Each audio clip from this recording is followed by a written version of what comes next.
Yo, what is up? Leviticus Rich here, the top productivity coach in Northern Virginia, giving you another video. Now, as you can probably tell, I'm not in my normal setting. I'm kind of doing a mini vacation, but I want to still do some videos for you.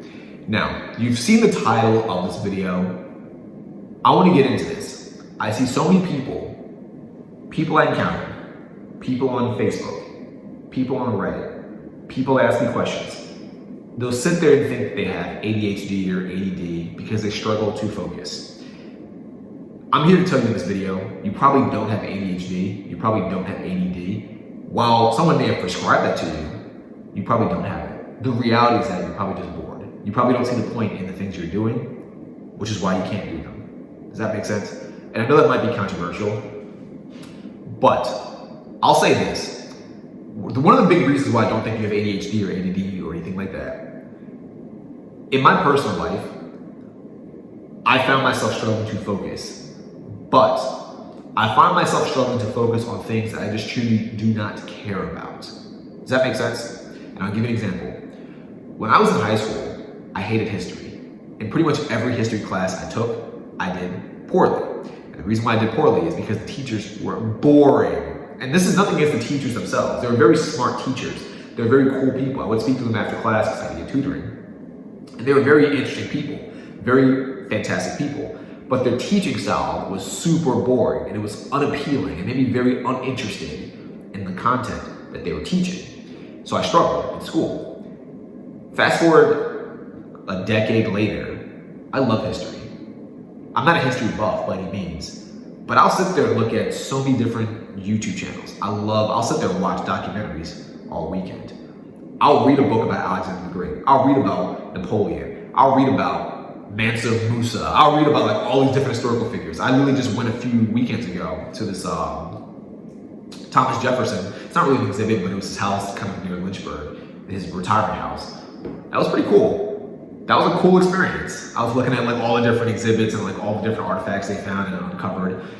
I like history now because I found a way to make history appealing to myself.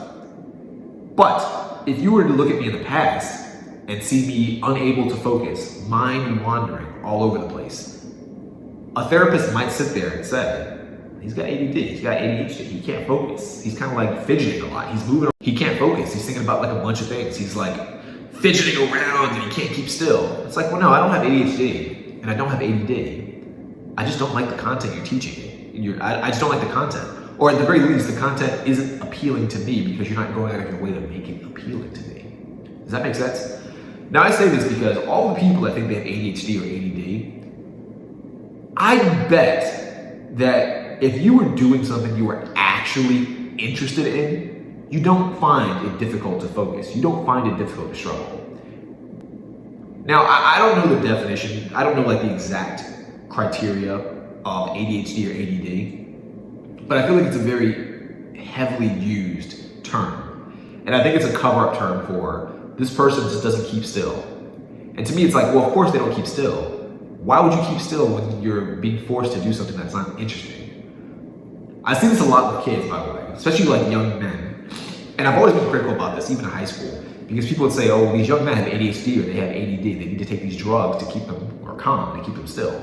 And I would always think, like, that's a bit ridiculous. When I was 7 years old, I didn't want to keep still because I had a lot of energy. I wanted to go outside and play. I wanted to do like martial arts. I want to do like some play fighting. I want to just do stuff. But you're sitting in this classroom trying to teach me math, which I don't think matters in life. I can't see the application. I don't see the benefits. It's boring. The teachers' hearts aren't into it. They're not making it appealing for me because there's a class of 30 people and you have to kind of appeal to each of these 30 people. Of course I'm not going to sit still. Does that make sense? But if you took me to a movie that I thought was interesting, I'd sit still for 3 hours.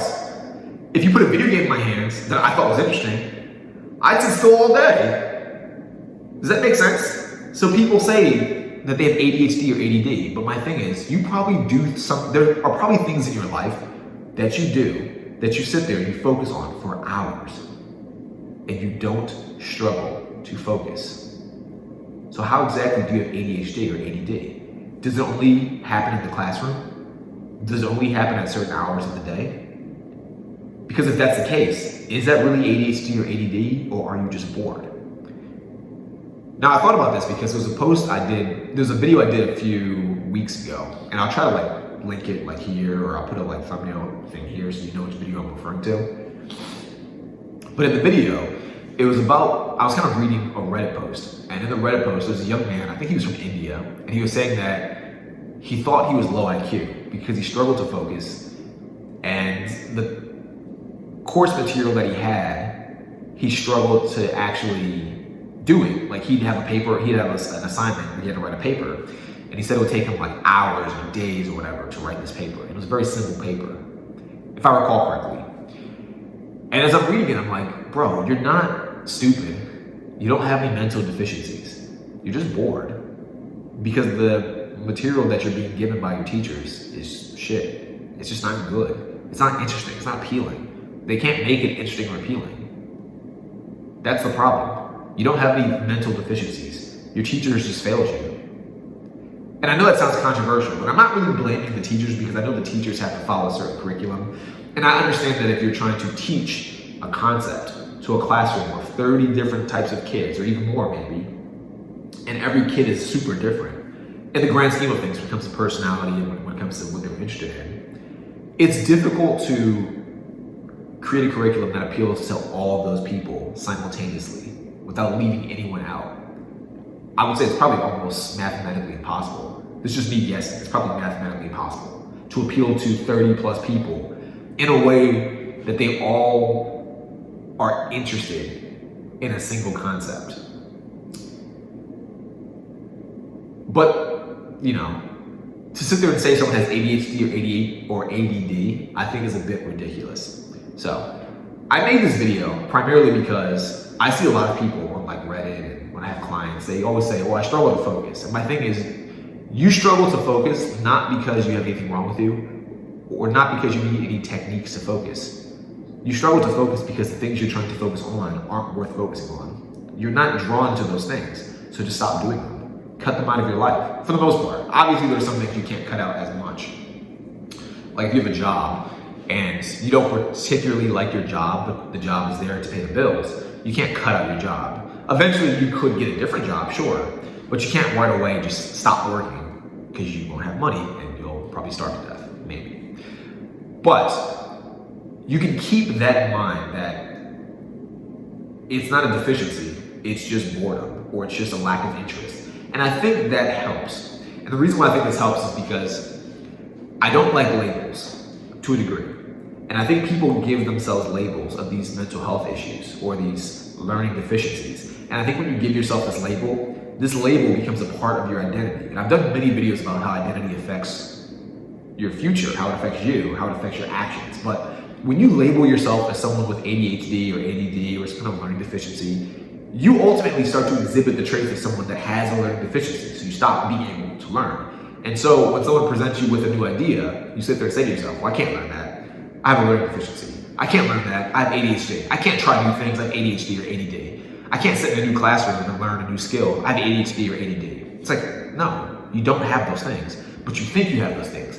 And because you think you have those things, you act upon your beliefs. So you ultimately kind of do have those things, not because it's genetic, not because it's biological, not because you actually had it, but because you think you have it, and so you're trying to demonstrate it to make it consistent with your beliefs. Hopefully that wasn't like super confusing.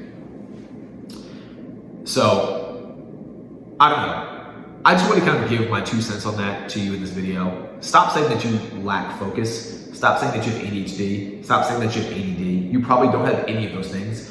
You probably just need to find things that you're actually interested in. And then once you find those things you're interested in, do those things more consistently. And I think in the grand scheme of life, you'll be happier and more fulfilled. So I know this video is kind of like all over the place. I just wanted to kind of bring that up just because I see so many people talk about how they have ADHD or ADD or they can't focus and all that stuff. And it's like, dude, you can focus fine. I'm sure you focus on things all the time. I'm sure you lock your attention on whatever you want to lock your attention on. Even, by the way, I know I was gonna end the video, but I wanna say one last thing. Some people will say, well, a lot of kids struggle to focus because they're on social media and they swipe through TikToks. And it's like, well, they're still focusing on something. They're still focusing on the social media. They're sitting there with the phone in their hands for several hours a day scrolling through TikTok or through Instagram. So it's still focusing on something. They are doing something. They're not so chaotic mentally that they pick up the phone, scroll for 5 seconds, and go outside and run around, then come back inside and start scrolling, then watch TV. That's not how they are. They pick up the phone, they're scrolling because all the videos are probably boring, which is what I just said earlier, that they're probably more, lack of focus is more attributed to boredom than it is to any mental health condition or learning deficiency, in my opinion. That's probably the case. But it's still them focusing on one thing. They're still doing one thing at a time, which is just scrolling. That's it. So, I don't know. Apply that to your own life. Stop saying that you struggle to focus. Stop saying that you have ADHD. Stop saying that you have ADD. You don't have any learning deficiencies. You just need to find things that you're actually interested in. And once you find those things, just do them more consistently. And that's it. I think if you do that, you'll be much happier, more fulfilled, live a much better life, live a higher quality of life, and you'll be a much better individual for yourself. Treat yourself to a good life.